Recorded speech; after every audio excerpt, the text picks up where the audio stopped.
చాలా శ్రద్ధాశక్తులుగా భయభక్తులుగా వాక్యాన్ని ఏకాగ్రతతో వినాలి. ఒక మాట అంటుంటారండి, మనసు మాలపల్లి.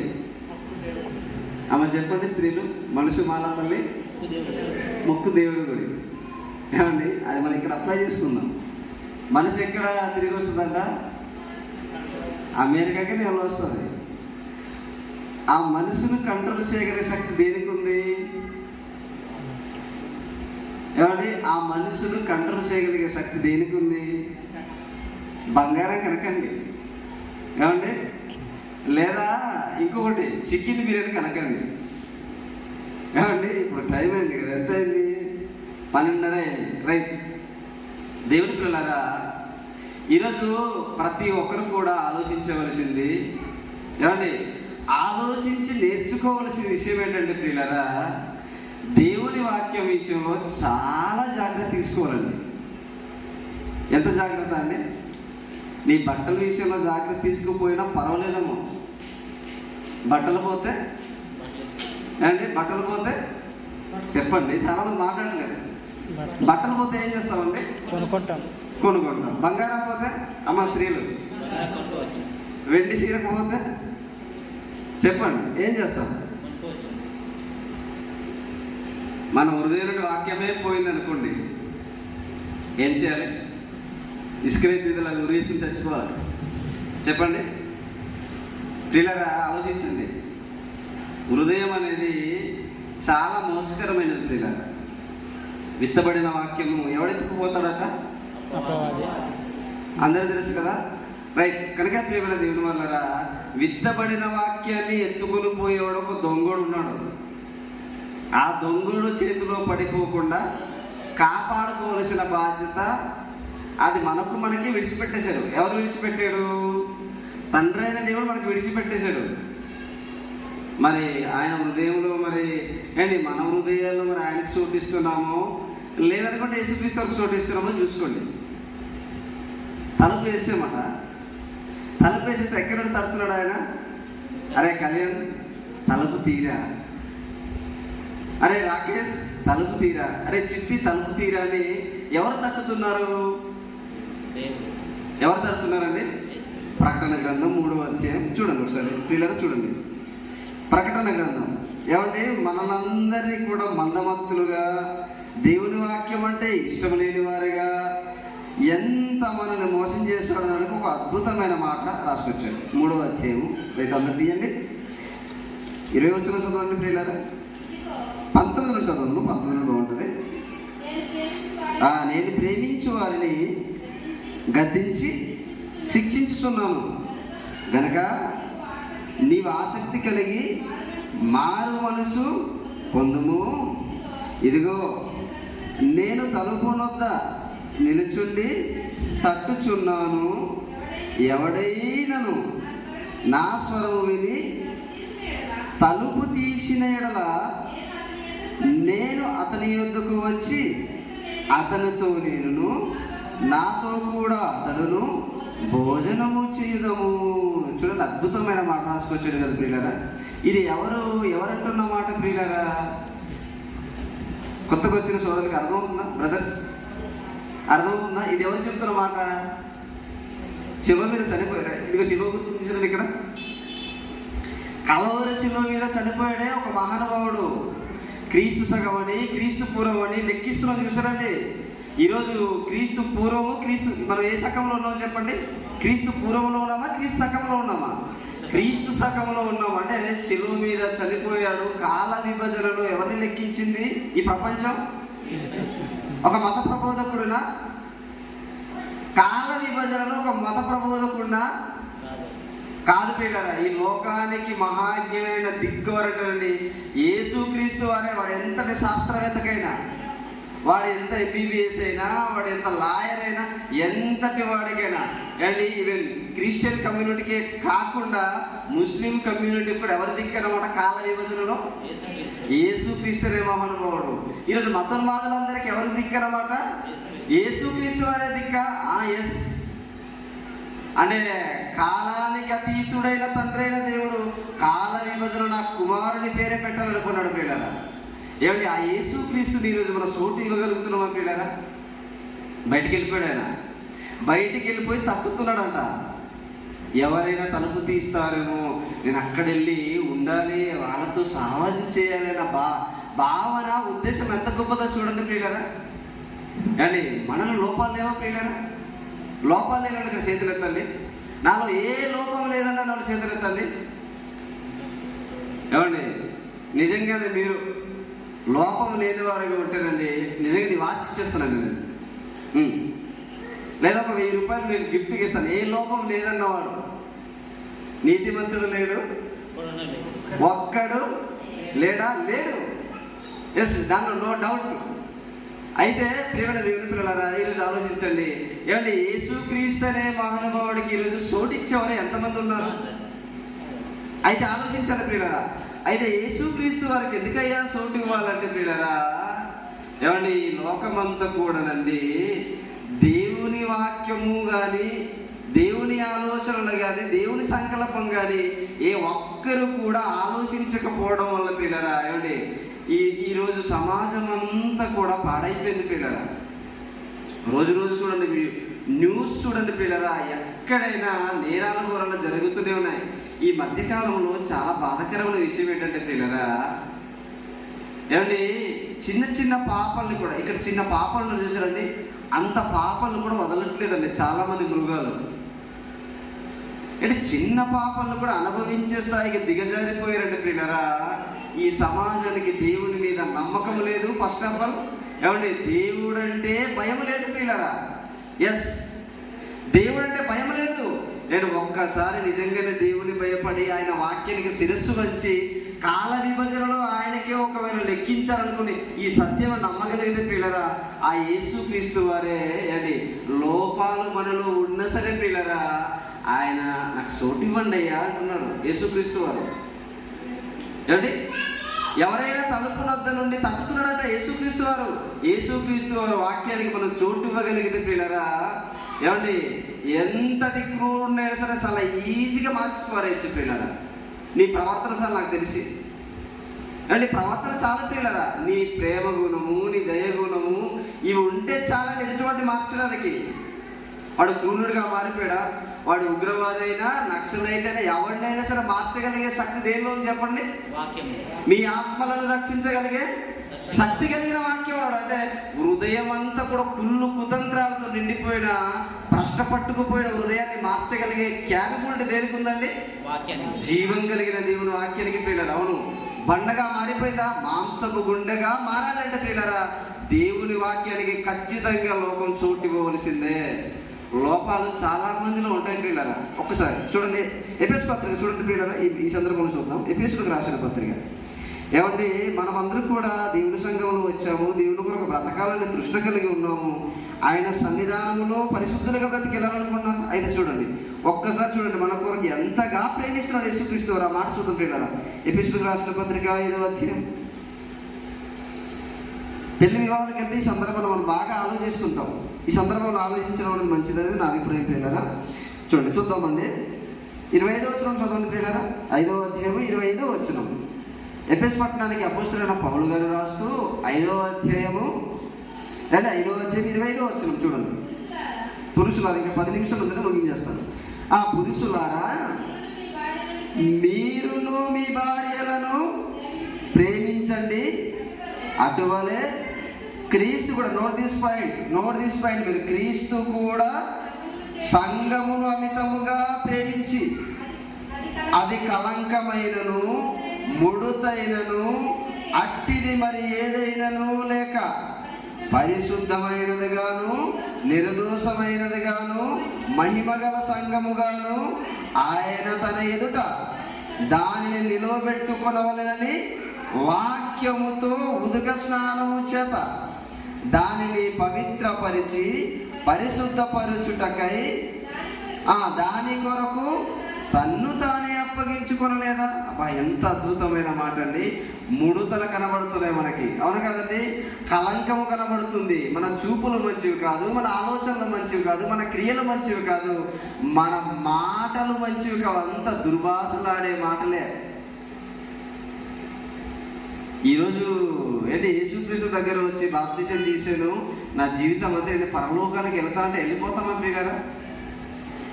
ఎల్లము కాక వెళ్ళము. నిజం చెప్తున్నానండి, ఎల్లం కాక వెళ్ళమండి. వాక్యం స్పష్టంగా తెలియజేస్తుంది. నీ జీవితంలో ఏదైతే ముడతుందో, ఏది కలంకం ఉందో వాక్యము ద్వారా సరిదిద్దుకొని దేవుని మాటకి చెవియొక్కగలిగిన వాడే పిల్లరా దేవుడున్న మహాలోకానికి చేరగలడు. ఏమండి, పరిశుద్ధుడైన వాడు మాత్రమే ప్రభువును చూస్తాడు. పేతృపత్రిక చూడండి, పేతృపత్రిక. పరిశుద్ధంగా బ్రతికిన వాడు మాత్రమే వెళతాడా? అందులో నో డౌట్ అండి పిల్లరా. చూడండి చెప్పండి, పేతురు గారు రాసిన పత్రిక, మొదటి పత్రిక అనుకుంటానండి, పేతురు గారు రాసిన మొదటి పత్రిక. చూడండి, ప్రభువు అయిన యేసుక్రీస్తు వారికి మనల్ని ఎంత ప్రేమిస్తున్నాడో. ఏమండి, ఆ ప్రేమించిన ప్రభువు కొరకు మనం బ్రతకాలంటే ప్రియులరా. ఏమంటే చూడండి, పేతురు గారు రాసిన మొదటి పత్రిక, మొదటి అధ్యాయము. రిఫరెన్స్ రాసుకోండి, కూడించుకొని బాగా ఆలోచించండి ప్రియులరా. 14 వచనం చదవండి, 14 నుండి. 13 నుండి చదివితే ఇంకా బాగుంటుంది. 13 నుండి చదువుతారా? 13 నుండి 13, 14, 16 వరకు చదువుతామండి. కాబట్టి మీ మనస్సును నడుము కట్టుకొని నిబ్బరమైన బుద్ధి గలవారై యేసుక్రీస్తు ప్రత్యక్షమైనప్పుడు మీకు తేబడు కృప విషయమై సంపూర్ణ నిరీక్షణ కలిగి ఉండుడి. నిరీక్షణ ఎలా ఉండాలండి? నిరీక్షణకు ఆధారము లేనప్పుడే దేవుని ఎవరు నమ్మారండి? అబ్రాహాము దేవుని నమ్మెను, అది అతనికి నీతిగా ఎంచబడను. అతడు స్నేహితుడుగా పిలువబడ్డాడు. నిరీక్షణకు ఆధారం అంటే వాక్యం అప్పటికే ఉందా? ధర్మశాస్త్రం అప్పటికే ఉందా? ఎంతగా ప్రేమించాడండి అబ్రాహాం గారు. అబ్రాహాం ఇస్ గ్రేట్ పర్సన్ అండి. విశ్వాసులకు మనం అందరం ఎవరిని బట్టి విశ్వసిస్తున్నామండి? దేవుణ్ణి.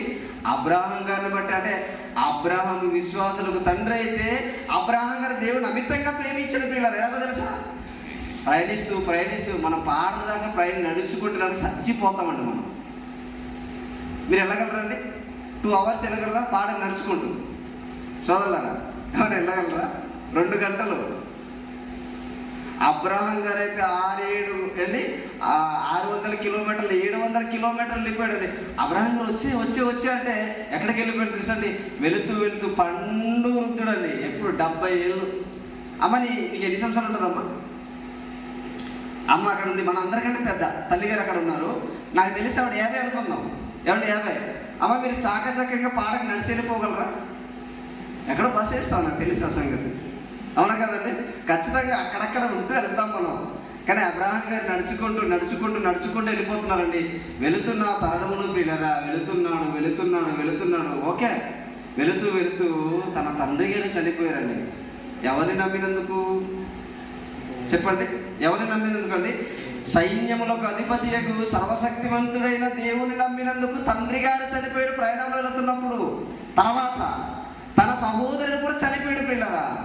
ఏమండి, బహువృద్ధాప్యంలో చనిపోవడమే కాక ఇప్పటికే దుఃఖ శోకరంలో మునిగిపోయాడు అబ్రాహాం గారు. అట్ ద సేమ్ టైం 100 ఏళ్ళకి ఒక కుమారుని ఇచ్చాడు. ఆయన పేరేంటి? ఇసాక్ గారిని ఇచ్చేసరికి పిల్లరా, ఇసాక్ గారు కూడా అయ్యా అబ్రాహాం గారు నీ కుమారు నాకు బలిగా ఇచ్చేయి అంటే వద్దన్నాడు అబ్రాహాం గారు? వద్దనలేదండి. లవ్ అంటే అదండి. నిజమైన స్నేహితుడు విడవక, చెప్పండి, నిజమైన స్నేహితుడు విడవక ప్రేమించుంటే అబ్రాహాం గారిని చూసి నేర్చుకోవాలి. ఎస్, అలాంటి క్యారెక్టర్ ఎవరిలో ఉందండి? యేసు ప్రభువులో కూడా మనకు కనబడుతుంది పిల్లరా. అది ముడుతైనా కలంకమైనా ప్రేమిస్తున్నాడు అంటే ఈ ప్రేమకు ఎవరండి హద్దులు కట్టగలరు? ఈ ప్రేమ ప్రియురాల్లో ఉంటుందా? ఈ ప్రేమ తల్లిదండ్రుల్లో ఉంటుందా? ఎవరిలో ఉంటుందండి? ఎవరిలో ఉండదు పిల్లరా. అది దేవునిలో మాత్రమే ఉంది ప్రేమ. నిజమే పిల్లరా, అద్భుతం కదా అండి. మనం ఎన్నో దుర్మార్గులను మనకు తెలుసు పిల్లరా. మనం ఎంత సాధిష్టిగాలో మనకు అది బాగా తెలుసు. అది మీకు మీరే పరీక్షించుకోండి. అర్థమైందండి?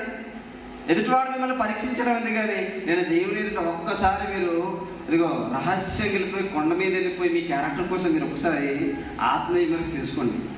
మన క్యారెక్టర్ అక్కడ కనబడుతుంది ప్రియులరా. లేదా నా దగ్గర దేవుడే ఉన్నాడు అనుకుందాం, అంటే దేవుడే ఉన్నాడు అనుకోండి కాసేపు. అక్కడ మన క్యారెక్టర్ కనబడుతుంది ప్రియులరా. ఏమండి, ఆ ఒంటరిగా ఉన్నప్పుడు కూడా పరిశుద్ధమైన ఆలోచన గలవాడు పిల్లరా. బయట ఉన్న అలానే ఉంటాడు, లోపల ఉన్నా కూడా అలానే ఉంటాడు. ఎక్కడెళ్ళి ఆయన క్యారెక్టర్ మారు. బెస్ట్ ఎగ్జాంపుల్ మనలాంటి యవనస్తుడు. ఎక్కడో బైబిల్ చరిత్రలో జరిగిన ఎవరు కుమారుడు అండి? యాకోబు కుమారుడు యోసేపు మనకు కనబడటం లేదా ప్రియులారా? వండర్ఫుల్ కదండి ఆయన. ఎవ్వరూ లేరు, యజమాని గారు ఎక్కడికో పోయారు. ఏమండి అక్కడ ఆవిడతో వ్యభిచారించిన పెద్ద విషయం అండి. అవును కదండి, చాలా ఈజీ చేసి పారేస్తారు ప్రియులారా. కానీ క్యారెక్టర్ కాపాడుకున్నాడు చూసారండి, ఎంత గొప్పోడు ప్రియులారా. ఏమండి మనము కూడా మన క్యారెక్టర్ని, మన పరిశుద్ధతను కాపాడుకోవాలట. పరిశుద్ధత లేకుండా ప్రభువుని ఎవరండి చూడండి. ఇప్పుడు చదువుతాముడు అంటే మన నిరీక్షణ ఎలా ఉండాలో అన్నదానికి చెప్పానండి. అబ్రహాం గారు ఎంత నిరీక్షణ గలవాడో మనము కూడా క్రీస్తు యేసునంత నిరీక్షణ గలవారిగా ఉండాలి. ఏమండి చూడండి చెప్తున్నాడు, నేను పరిశుద్ధుడై ఉన్నాను గనుక మీరును పరిశుద్ధులై ఉండుడని వ్రాయబడి ఉన్నది. కాగా మీరు విధేయులకు పిల్లలై మీ పూర్వపు అజ్ఞాన దశలో మీకుండిన ఆశలను అనుసరించి ప్రవర్తింపక మిమ్మును పిలిచిన వాడు ఆనాడు అబ్రహాం గారిని పిలిచాడు. ఆయన ఎవరనుకుంటున్నారు? సర్వశక్తిమంతుడైన దేవుడు. అప్పటికి యెహోవా అనే నామం లేదండి ఆయనకి. నీవెవరయ్యా? దర్శనంలో వచ్చాడు, ప్రభు ప్రేరేపించాడండి. మొత్తం దర్శనంలో సర్వశక్తిమంతుడైన దేవుడిని పరిచయమైన అబ్రహాం గారికి. అప్పటికే యెహోవా అనే నామం లేదు ఆయనకి, లేదు ప్రియులారా. ఈరోజు ఆ దేవుడే మనకి ఏం చెప్తున్నాడంటే చూడండి, కిందికి ఏం చెప్పాడండి? మిమ్మును పిలిచిన వాడు, చదవండి, పరిశుద్ధుడైన ప్రకారము మీరును సమస్త ప్రవర్తన యందు పరిశుద్ధులుగా ఉండండి. తర్వాత చెప్పాడు, పక్షపాతము లేకుండా క్రియలను బట్టి ప్రతివానికి తీర్పు తీర్చువాడు తండ్రి అని మీరు ఆయనకు ప్రార్థించుచున్నారు గనక మీరు పరదేశులైనంత కాలము భయముతో గడపండి. ఓ విశ్వాసులారా, ఒక పాట పాడుతుంటారండి, ఓ సంగమా సిద్ధపడు అంటారు చూడండి. అంటే మనకు వర్తించే మాట. మనమందరం ఎవరండి? యాత్రికులము, పరదేశులము. అంటే పరదేశుడై ఉన్నంత కాలం ఎలా బ్రతకాలంట? దేవునికి భయముతో గడపాలి ప్రియులరా. ఇంతలో కనబడి అంతలో మాయమైపోయి వెళ్ళిపోయే వాళ్ళం మనం. గడ్డి పరకలాంటి వాళ్ళము, నీటి బుడగలాంటి వాళ్ళము. అవును, ఎస్. ప్రయాణం చేస్తూ మనం మధ్యలో పోమని గ్యారంటీ ఏంటి? అవునా కదండి? మనంతా బైకుల మీద వచ్చాం కదా. ఈ మధ్యకాలంలో యాక్సిడెంట్లో చాలా మంది చనిపోతున్నారండి. అలా మనం ఎందుకు పోకూడదు? పోతే పోతాం, అది గ్యారంటీ లేని జీవితం. అందుకే ప్రియులారా, పరిశుద్ధత విషయంలో ప్రయాసపడండి మీరు అంటున్నాడు దేవుడు. అండి పరిశుద్ధంగా బ్రతకాలంటే ప్రభువుని చూడు. ఈ రోజు నా బోధకుల్ని, విశ్వాసాన్ని చూసామో ప్రియులారా, మన జీవితం నాశనం అయిపోద్ది. అది కాదంటే ప్రియులారా, ఏంటి మన అందరి కొరకు ప్రాణం పెట్టిన యేసుక్రీస్తు వారిని నీ హృదయంలో చోటు ఇవ్వగలుగుతున్నావా? ఆయన తడుతున్నాడు, నేను పరిశుద్ధుడిగా మార్చడానికి విశ్వ ప్రయత్నాలు చేస్తున్నాడు యేసుక్రీస్తు వారు. మరి మనం ఇక్కడ ప్రేమించగలుగుతున్నాం ఆయన్ని? ప్రార్థన లేవి, విజ్ఞాపనం లేవి, యాచన లేవి, ఆయన కొరకు ప్రయాసపడుతూ సమాజంలో వెళ్ళి ప్రకటన లేవి మన జీవితాలను. ప్రియులరా, ఒక్కసారి మనసు పెట్టి ఆలోచిద్దాం ప్రియులరా. ఈ లోకానికి మొదటిసారి అయితే అందరినీ రక్షించడానికి వచ్చింది, అంతే కదండి. లోక పాపములు మోసుకొని పోసిన దేవుని గొర్రెపిల్ల. అంటే ఈ సమాజం అంతటి కొరకు వచ్చాడు యేసు. ఎందుకంటే దేవుడు లోకంలో చాలా ప్రేమిస్తున్నాడు కనుక అందరిని రక్షించే ప్రయత్నం చేశాడు. అయితే యేసుక్రీస్తు వారు ఎప్పుడు వస్తున్నది ఎందుకో తెలుసా ప్రియులారా? ఆయన కొరకు నిరీక్షణ గల వారిని తీసుకెళ్ళడానికి. హెబ్రీ పత్రిక చివరికి ముగించేస్తాను, సమయం అయిపోయిందండి. హెబ్రీ పత్రిక చూడండి ప్రియులారా, 9వ అధ్యాయం 28వ వచనం. చూడండి 9వ అధ్యాయము 28వ వచనం చూడండి ప్రియులారా. 9:28. అలాగుననే క్రీస్తు కూడా అనేకుల పాపములను భరించుటకు ఒక్కసారి అర్పింపబడి తన కొరకు కనిపెట్టుకొని ఉండువారి రక్షణ నిమిత్తము పాపము లేకుండా రెండవసారి ప్రత్యక్షమగును. పాపము లేకుండా రెండవసారి ప్రత్యక్షంగా రాబోతున్నాడు. సంగమా మేలుకో, సుఖదినముల యందు ఇదిగో ఒకవేళ భోగాలతో విర్రవీగిపోతున్న సంఘం మనకి అంటున్నాడు పిల్లరా. చెవిగలవాడు ఆత్మ చెప్పు సంగతులు చెవిగలవాడు వినుగాక. సార్వత్రిక సంఘంతో చెప్తున్న మాట ప్రియులారా. అవును, యేసుక్రీస్తు వారు పాపం లేకుండానే రాబోతున్నాడు. పాపము లేని వారికి పరలోకానికి తీసుకెళ్ళడానికి సిద్ధమై ప్రత్యక్షమై రాబోతున్నాడు. అది ఎప్పుడు మనకు తెలియదు, సస్పెన్స్ అది.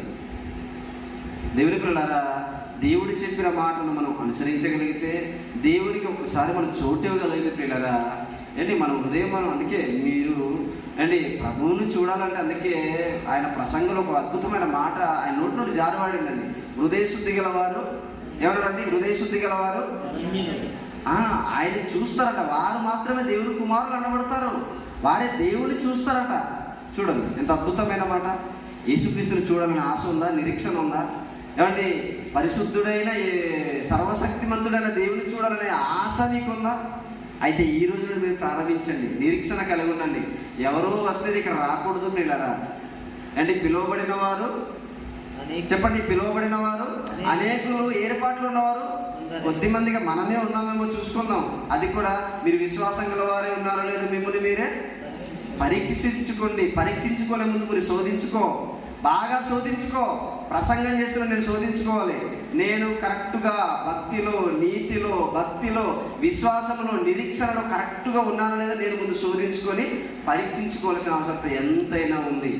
ఏమైనా దేవుని పిల్లలారా, మనమందరూ పరిశుద్ధుడైన దేవుడిని వెతుక్కుంటూ ఏమంటే పరిశుద్ధ లేఖనాలని బాగా చదువుదామండి, బాగా మన ప్రాంతంలో ఉన్నవారికి నేర్పిద్దాం పిల్లరా. కనుక దేవుని వాళ్ళరా, ఈ లోకంలో మనం అందరూ కూడా వచ్చామంటేనండి, సుఖభోగాలు ఎందు లక్ష్యం నుంచి దేవుని మర్చిపోయి అండ్ జీవితాన్ని లోకం కొరకు కనిపించడం కాదు ప్రేమ దేవుని పిల్లలారా. యేసుక్రీస్తు వారు పాపలందరి కొరకు మరణించాలనుకుంటే ఒకప్పుడు మనం పాపలమే. మనమందరూ పరిపూర్ణుల వరకు ప్రయాసపడదాం. నీతిలో పరిపూర్ణులు కావాలి, ప్రేమలో పరిపూర్ణులు కావాలి, పరిశుద్ధతలో పరిపూర్ణులు కావాలి. తండ్రి పరిపూర్ణుడు కనుక మనం కూడా పరిపూర్ణులమే కావాలి. యేసుక్రీస్తు వారు కూడా పరిపూర్ణులు కనుక మనము కూడా పరిపూర్ణులే కావాలి. ఈ జీవం కలిగిన దేవుని వాక్యం కూడా మన ఆత్మను రక్షించేది పరిపూర్ణమైనది కనుకనండి, మనమందరం కూడా పరిపూర్ణతలోనికి వెళదామండి. ప్రతి విషయంలో, అది మేలు చేసే విషయంలోనా, ఏమండి ప్రేమించే విషయంలోనా, ఏ విషయంలోనే సరే పరిపూర్ణలు కలిగితేనే దేవుడు మనకి బలా నమ్మకస్తులైన దాసుడా అని పిలిపించుకోవాలంటే మనం భూమి మీద ఎవరి చిత్తాన్ని నెరవేర్చకండి, దేవుడి చిత్తాన్ని మాత్రమే నెరవేర్చే లోకాన్ని విడిచెళ్ళిపోదాం యాత్రికులుగా. రైట్, మనం అందరూ కూడా అలా బ్రతకాలని చెవిగలవాడు వినుడుగా. రైట్, కళ్ళు మూసుకుంటే ప్రార్థన చేసుకుందాం.